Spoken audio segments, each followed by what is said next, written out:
Top of your news, shots fired in a Cleveland neighborhood as police try to serve a warrant. Gunfire broke out around 6 o'clock this evening on South Kreisman Avenue. Police Chief Buster Bingham says the department had outstanding warrants on Markevius Smith. When officers arrived to serve the warrant, Smith was outside and allegedly fired several shots toward the end of the block. Police set up a perimeter while Smith locked himself in a nearby house. After about an hour, Smith came out.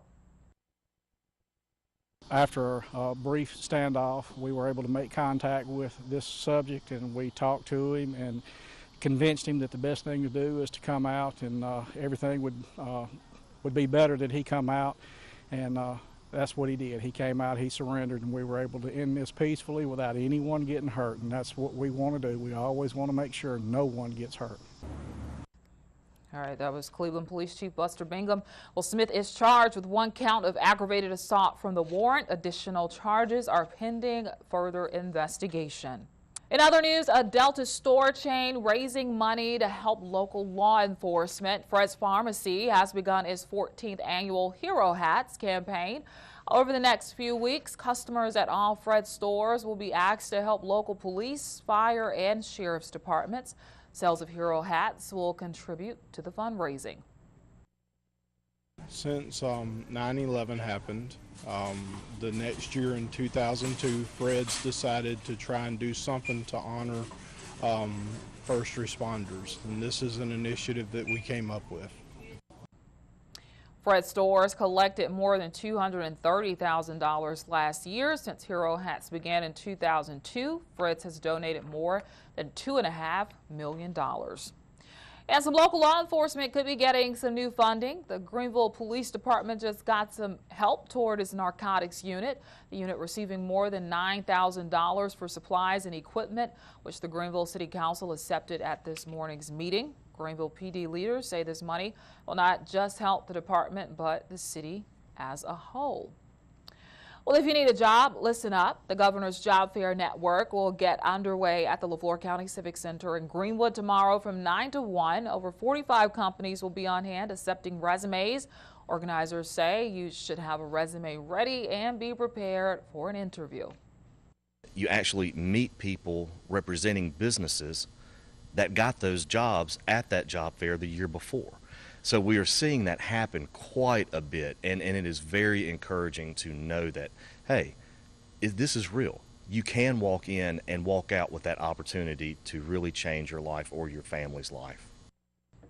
And to find out what companies are attending, visit jobfairs.ms.gov. Meanwhile, one local community college has a few unnamed buildings on its campus. WXVT's Casey Freeman takes a look at how some of the names will be decided. Here's the story from Moorhead. A famous author once said, "What's in a name?" The main one is our new girls' dorm. It was built about 7 years ago, and they've never named it. In this case, this building was built with state bond money and with local funds, so there were no private dollars put into the facility. Most of the buildings on campus are named after either former employees or board members. As the Mississippi Delta Community College celebrates its 90th anniversary, the college is opening nominations for people to submit anyone they think the dorm should be named after. Alumni, to all of our employees, former employees, as many as we could contact. Sent out nearly 2,000 letters.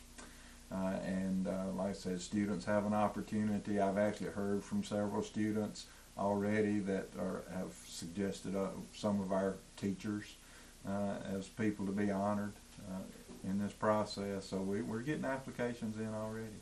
If there are any students looking to leave their mark on the college, here's one way to do just that. Well, there is an opportunity if they go out and strike it rich.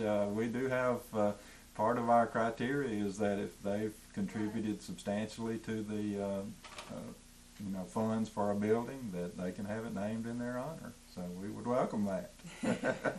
In Moorhead, I'm Casey Freeman.